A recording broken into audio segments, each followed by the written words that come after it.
I put way too much in. The ingredients say 200 grams, I put in 500 grams. And let's hope it doesn't taste like shit because I didn't get the ingredients right. Even stealing recipes, I'm no good at this. Using a white bowl against the nice dark charred lamb. I'd like to just say, as a bloke who's written a cookbook, I am biblically shit at using other people's cookbooks, as it turns out. So I'm sorry that I made a mess of this. Welcome back to Fire to Fork. I'm back in my normal setup. I'm back with the Cub Camper, the Prado, the farm. I'm down in Denmark because I can have fires here legally, and I can't in so many other parts of WA. If you have a farm in Margaret River region and you wouldn't mind me filming in a paddock from time to time, hit me up. I'd love to come down. That'd be really useful. Thank you. Today I'm going to be cooking Gozleme, as you know from the title. And I'm going to steal this recipe blatantly. I'm not even going to pretend that I've made this recipe up. From this cookbook. It's called The Slow Road by Kiriana Poole. And Kiriana's a Kiwi lady who is traveling, or has been traveling around with her husband and her three kids, their three kids, in an old combi, which is very brave. I have met them before. I met them just near here. They're broken down at the side of the road, unsurprisingly, because they drive a 50-year-old car, 60-year-old car. Ooh. Same age as my trailer, I think.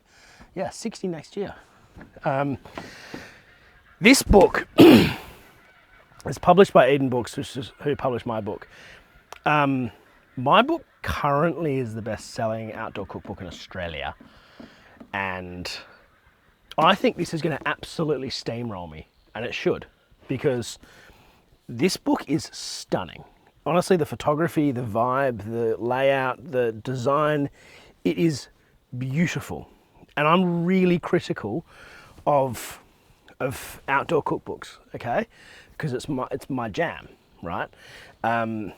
I find that there are two categories of outdoor cookbooks. One, chefs who use a billion ingredients and overcomplicate things, and it's like, oh, look at this easy smoothie bowl, and you're like, mate, that's got 14 ingredients. What the hell? Like, that's not easy, and you can't carry that many green leafy things to... Anyway, there's that. And there are presenters who are forced to do cooking segments, and then they bottle up and label those cooking segments. So it's like 48 different ways to do nachos and damper. Those are the two things. So like when I did my book, the whole point was to get away from those two categories. And do something that was gourmet with achievable ingredients. I think Kiriana's absolutely knocked that out of the park, but she's put it into a book that is so much more beautiful than mine. The photography, which is done by her husband, Lockie. Photography is fantastic. The recipes are fantastic, and like I'm really stoked that this exists, because I want the industry to grow. I want more people to do well in this industry. There's a common misconception that there's not enough room for more creators and more content and more books. I think it's the exact opposite. I think the better we do it, the more people will get into this kind of content, and it will expand the industry as a whole. If we do it better as creators, more people will be interested in it, and you get a trickle-down effect, because once you've watched that one Brody Moss video, you go, oh, actually, I might check out a smaller spearfishing channel, and you end up on, someone else's. And I love that effect. Anyway, that's enough about the intricacies of that. Let's get on with the actual bloody recipe. So I'm going to make Gozleme. They've got two options here. There's a spinach and feta filling, also known as spanakopita, not like a ratchety thing and a helicopter. This is a different thing. And lamb filling.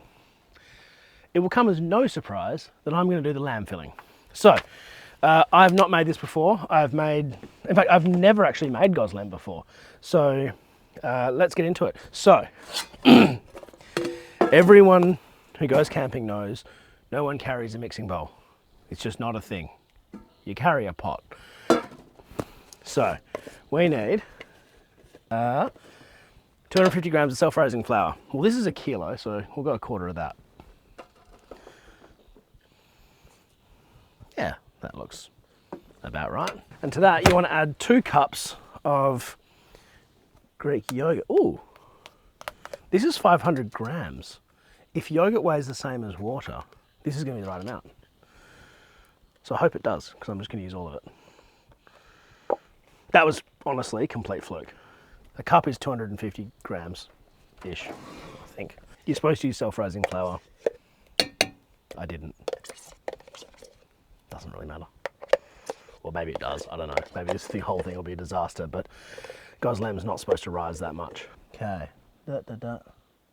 Sift the flour, didn't do that. Add the salt, can do that. So it's a tablespoon of salt. I'm not going to put this recipe in the description because it's not mine to give away. Got to go buy the book for that, or whatever. Just, you could probably stalk her Instagram. Beautiful Instagram, by the way. Makes me want to sell my modern stuff and go buy a dodgy old combi. And then I remember that I saw them on the side of the road broken down, and then I changed my mind as my Prado just took off. Working perfectly. Oh, and paprika. Smoky paprika. That's a nice touch, I like that. So a tablespoon of salt, smoky paprika. That's going to give it a beautiful colour. Okay, definitely need more flour. Okay, dust a workspace with flour. Can do. Cover me in flour, cover all my stuff in flour. Probably get my knives out of the way. Cover the book in flour. Whenever people bring me a copy of my book and it's just covered in crap, they're my favourites. I'll sign your book with missing pages and all that stuff. I just think that's the bomb.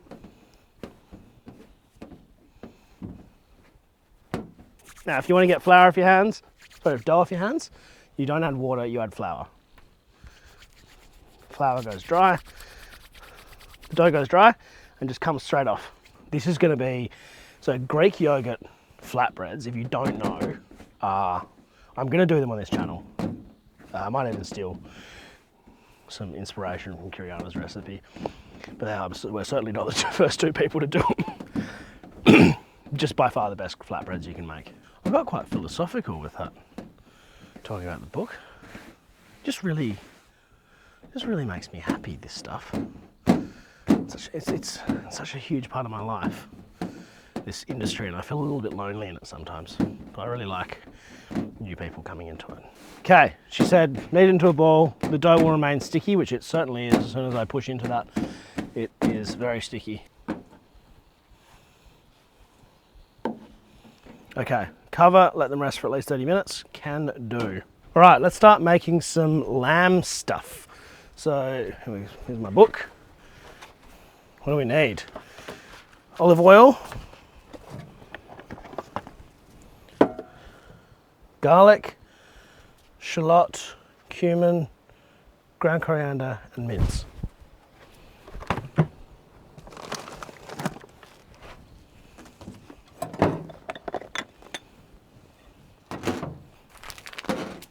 Okay, start with the shallot. There's only like half a shallot, but we're not making that much, so. Yeah, shallots are such varied sized things. You can get shallots this big and you can get shallots twice this big, so this will be right. Sorry, for you Americans, I'll translate shallot. 2 cloves of garlic. These are monstrous cloves, so I'll probably go just one of these big boys. I feel like Kiriana would be making this like really beautiful, and I'm just me in a hoodie with a dad bod and drinking I'm not drinking a beer. Right, I'll fix that in a second. It should be all like beautiful B-roll and music and stuff, and I'm just like listening to a frog with bare feet. Okay, olive oil into the pan. We'll get that warm. And then 1 teaspoon of cumin, 1 teaspoon of ground coriander seeds. It's funny how Americans say coriander seeds, but then they say cilantro for the bush. I don't quite understand how that works. They've got 2 names for the same thing. Not saying we're perfect, it's just a weird observation. All right, let's go and fry this up. All right, that's hot. Okay, now start off with shallots. You always do onions before garlic. Oh shit, and bring something to stir it with.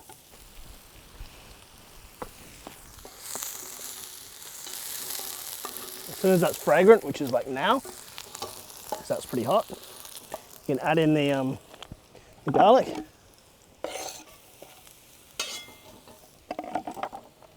Then we want 1 teaspoon of cumin.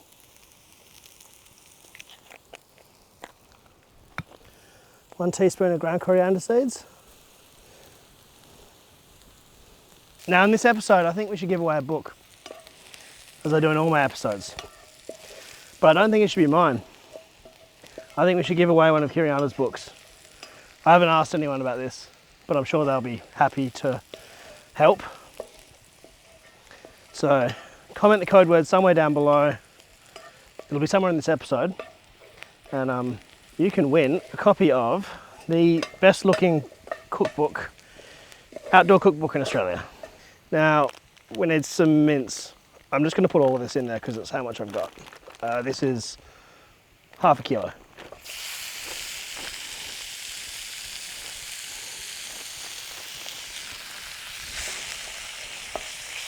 So lamb mince. You can get it from your butcher. Some supermarkets have it. It's very good. I'm going to go and check the recipe to see if I put too much in. I put way too much in. Okay, we'll add more spices. The ingredients say 200 grams. I put in 500 grams.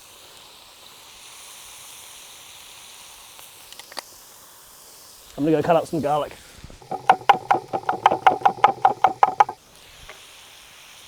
So you want this to all be broken up. You don't want big chunks. And it says it should be quite dry, which makes sense to me. Just want to cook off a bit of that liquid. Plenty of heat, should be quite brown, should look good. All right, this is looking good. There's liquid here, but it's oil. So you're never going to cook off oil. There's no actual water, and everything's nice and browned. It looks like the right consistency, and let's hope it doesn't taste like shit because I didn't get the ingredients right. It'll taste great, I know that. Probably just need some salt actually. Scrap that, it's not cooked enough. I want it to be browner. It's still a bit grey. I didn't leave it on long enough. Now the trick to browning things, I'm just stirring in this salt. The trick to browning things is not to move them too much. I'll pat all that down and let it brown. And then I'll probably take it off in about 3 minutes.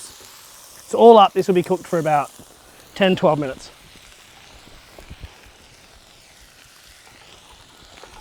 Oh.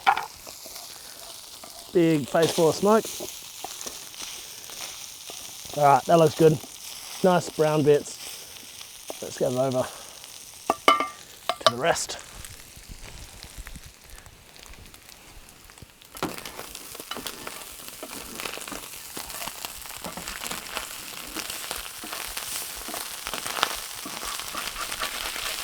Oh no.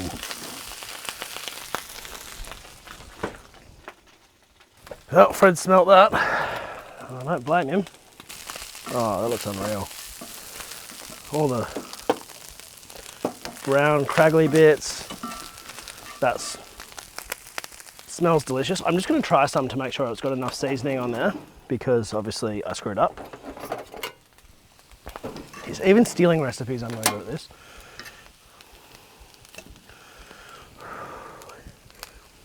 It's under seasoned. So a little bit of smoked paprika in there, give it a bit of spice. Touch more cumin, a bit more ground coriander. I should say as well, ground coriander doesn't taste anything like fresh coriander. So the people who have the gene where they hate coriander or cilantro, probably be all right.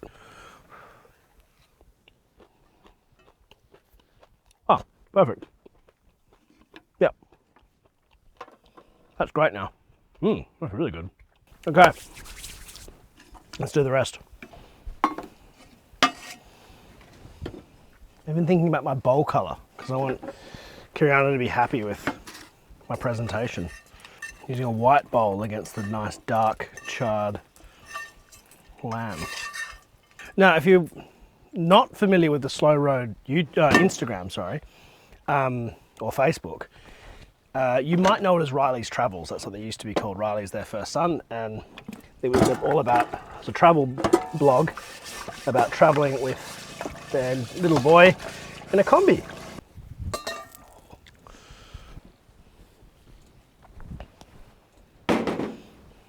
I'm gonna find my rolling pin. This is gonna be a challenge.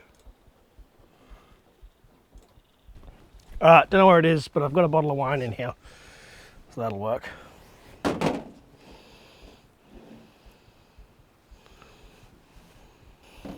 Right, dough to 35 centimeters by 20 centimeters. Well, I'm not gonna be getting out the tape measure, but I'll have a crack. Rectangular is what we're aiming for. I suck at this, just for clarity. That looks about right. God, it's so soft. Stunning. Feels unreal. Oh, should have brought some feta or something to add to this. Okay. So to leave quite a lot around the edge, like an inch around the edge. So I'll do that, and then do that. That looks like Gozleme, which is good. Oil.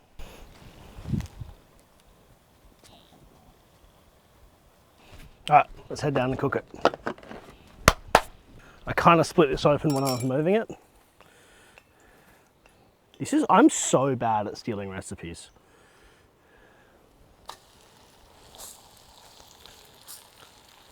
Okay, so when you do this, bring spinach, bring feta, and do both. I've misinterpreted this as do one, you should be doing both. It doesn't matter, it's gonna be delicious lamb. You can tell the difference between the boy dinner and the girl dinner. This one has no green stuff. Oh, a bit of that yogurt on the side would have been really good. Should have bought more yogurt. Whatever. All right, that looks good enough for me. Let's do it. Grab your hoodie lemon. Must come from your hoodie.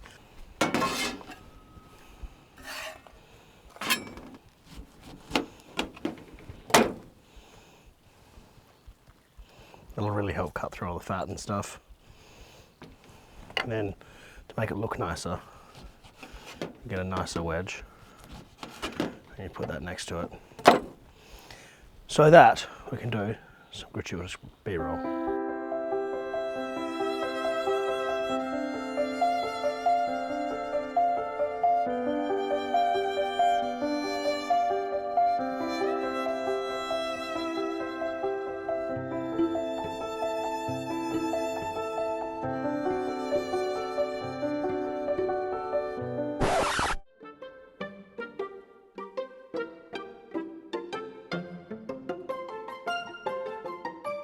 I'd like to just say, as a bloke who's written a cookbook, I am biblically shit at using other people's cookbooks, as it turns out.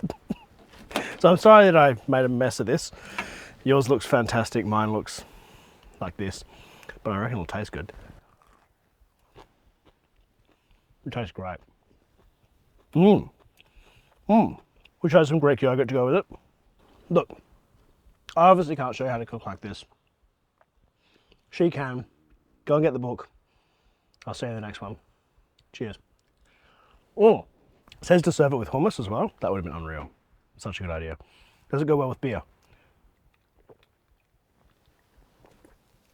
Yeah. Go even better with the other ingredients. Cheers. See you then. That's really good though.